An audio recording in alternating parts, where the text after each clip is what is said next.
All right, guys, so as promised, this is part 2 of my garden tour for November 2024. This is my grapevine. Yes, when I say grape, meaning one. I have been growing her since 2018, if I'm not mistaken. I have never pruned her before. So she's been doing whatever it is that she wants to do, and I will be pruning her this year. So this is my baby. She has been producing so many grapes. If you've seen any of my other videos, you will know that she's just a mass producer, period. This right here is a baby grape that I have been growing off of her. I've been growing it from seed. It's been growing fine, but I don't know if it will produce, so I am going to try my best to get it to produce.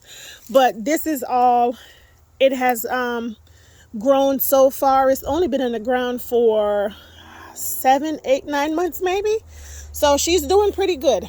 But yes, this is my grapevine. Over here I have a kiwi plant that I planted about a year ago. I got this kiwi from New Jersey.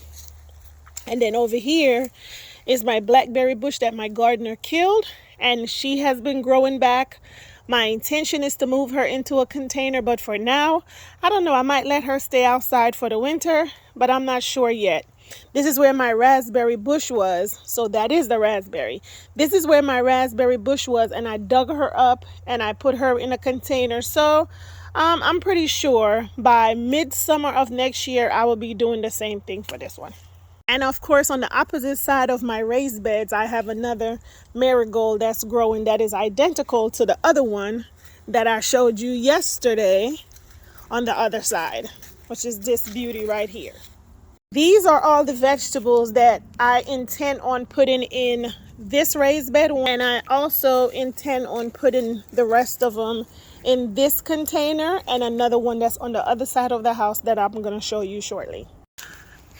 I think I'm going to do a separate video all about my flowers that I have, to show you the different types and the different varieties that I have, because I think this video is going to be so long if I go through every single flower or every single fruit and vegetables I have and then the flowers. So I'm going to do another video strictly dedicated to my plants, my potted plants, especially the ones that I plan on bringing inside for the winter. This is my second strawberry patch. I'm thinking about moving all of these strawberry plants and put them in another container, and then use this container as my scallion and maybe some onions. I'm not really sure yet, but I'm really thinking about changing this strawberry planter into one of my herb garden.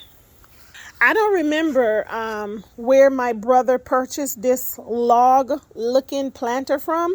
I think it was Ace Hardware, but this was like 4 years ago, so I'm not sure, but I think it's the cutest thing. This is my neglected snake plant that I plan on repotting this week. I'm just waiting for my mom to come tomorrow because she'll be able to help me. She's real good at house plants. I'm not really good at house plants, believe it or not. I'm only good at fruits and vegetables. But my mom will help me repot this, so I can't wait till she gets here. This is my kiwi lime. She is fully loaded and she is also blossoming.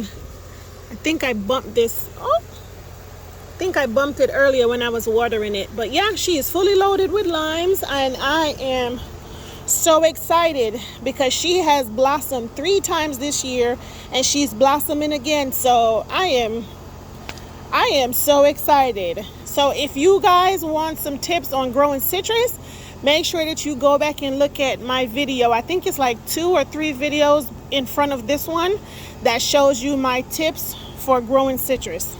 This is the container that I want to move the strawberries into.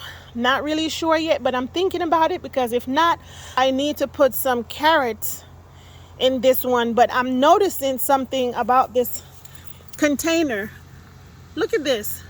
It is full of ants. I have never had issues with ants before, but I've noticed that this one is just filled with ants. Now, I know how to get rid of ants in the lawns, but I'm not really sure how to get rid of ants in the containers in a way where it will not affect my plants. And please don't tell me to boil water and throw them in here, because there's earthworms living in here and I don't want to kill the earthworms. So if you have any idea or any suggestion of how I can get rid of these ants without hurting my vegetation or anything edible, please let me know. This is a tangerine tree. You can tell that she have new growth all over her. This plant have been the host plant for a bunch of caterpillars during this summertime. Every year, either my lemon tree is the host plant or my tangerine trees are the host plant. I moved the other tangerine tree when I noticed that the caterpillars were feeding on her, but she was blossoming. Because this one was not blossoming this year, I left her here so we can feed the butterflies a little bit. So I don't intend for her to be the host plant anymore. So after this, I'm going to move her so she can get some better care and she can go ahead and start producing and become a mommy. She's going to go on my back porch for the winter. This baby right here is my Meer lemon tree. She has been a mass producer in my yard for the last couple years. I planted her in 2018, if I'm not mistaken, and she was not even a foot high when I planted her, and now she is well over 17 feet tall. Look at this beauty.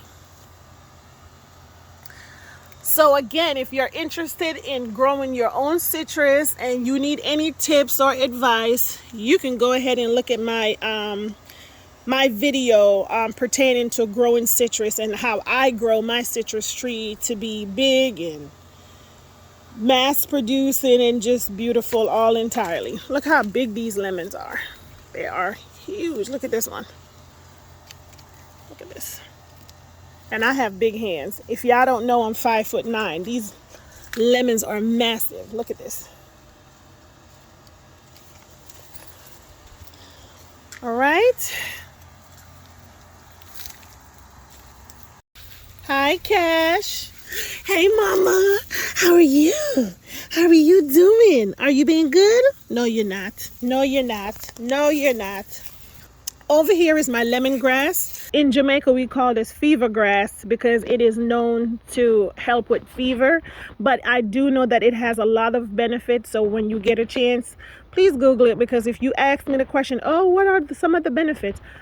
I'm just going to Google it just like you. And then I'm just going to give you the answer when you can just Google it yourself. My intention is to dig this up at the end of the fall and put it in a container to keep it alive until spring, and then I'm gonna replant it somewhere because it's just so much. It's taken over and it's just a lot. It's really big, and my intention is not for it to get this big. So yep, that is my fever grass. Over here is my Loquat tree. I planted this tree. I replanted it. It used to be where my raised beds were, and I moved it, and I think the bone meal that I used, I did not realize that bone meal was rancid, and I think that's what's causing the leaf to turn yellow, because usually this tree does not change its color in the wintertime, and it does not fall, and the leaves does not fall for the winter. So I'm not really sure what's happening, but I know something is happening, and I really don't want to dig it out, but I guess if majority of the leaves do change, I'm going to have to dig it out because I don't want to lose her. So yeah, that is a loquat, which is called, I think it's also called a Chinese plum. Over here, and I have a bunch of trees on the side. Over here is a peach tree. I just purchased this a couple weeks ago, maybe like a month and a half ago, right before I went to Jamaica, I believe. My brother and I planted it before he went home a couple weeks ago, and she's doing so good. I see a few leaves that's changing, but not too much. And again, I really think it's the blood meal or the bone, one of them. I feel like it's the bone meal that I use. No, I feel like it's the blood meal that I use. I didn't realize that something was wrong with it. And I do think that that's what's causing some problems with these, but so far it looks really, really good. I'm gonna fertilize this because I have not fertilized it since I planted it, and I'm just gonna let it do its thing for the winter. Over here is my pear tree. I think they are coming along really, really good. And I purchased these trees from, I believe I purchased that one from a nursery. And I purchased the peach and the pear from Home Depot, if I'm not mistaken. I don't like purchasing plants from Lowe's because I don't know, they always die for some reason. I just feel like Home Depot have better quality plants, but that's just me. That's just my opinion. It's not an argument. I'm just stating how I feel. This one is another persimmon that I have. This one is dying back, but I really believe that it's because I transplanted them a couple weeks ago, and I feel like they just went into shock. I'm not really sure. I feel like because they weren't getting enough water while I was on vacation is the reason why they're acting the way they're acting. I'm not really sure.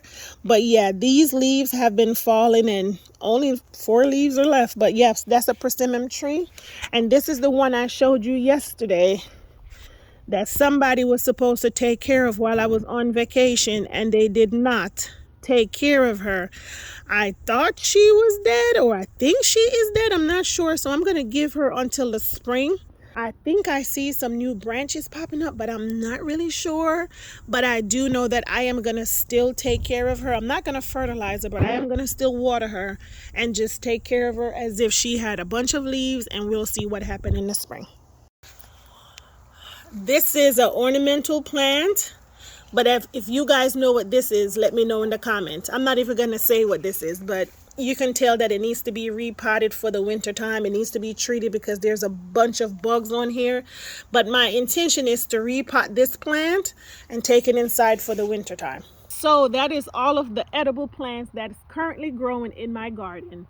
Everything that I had before, I turned them into mulch. Matter of fact, everything that I had before, they're buried in the bottom of these. It just didn't make no sense for me to transplant them because it was the end of the season. Everything was struggling anyway, so I just decided to bury everything. I made a previous video as well showing how all of the earthworms that was in the old raised beds was crawling out the bottom of these raised beds. And I used to come out here in the morning and pick them up and put them in this new raised bed. So I do have a lot of regrets about how I transitioned from the old raised beds to the new ones. But at the end of the day, it's like, I can't dig up every single dirt and move it in. I don't know. It was just so much work. So I did what I did. I felt like it was the best thing to do. Even though my little heart hurts because I know I buried a bunch of earthworm. I'm hoping that they're strong enough and smart enough to just climb up to the top. But all of the other earthworms that I have found, and I just put them in these new raised beds. Hopefully I have answered all of your questions so far about what I have currently growing in my garden. My garden will continuously change. If I come outside and I see something in a location that I don't like, I will dig it up and I will move it somewhere. Whether it survives or not, I don't know sometimes because I am not an expert. Like, I feel like no one is an expert. So there's no rules in my garden. Gardening is all about trial and error. You have to be able to just put a seed in the ground and see what happens. But I will do my best to show you the things that I have done. And hopefully it's something that you can incorporate in your garden. But I do wish you all well on your gardening journey. And I hope that you guys stick around. I hope that you have subscribed to my channel. I hope that you would like this video, and I hope that you will return to see what videos I post next. But yes, I do hope that you enjoy part 2 of my November garden tour, and I hope that you have an amazing night and an amazing weekend. Bye.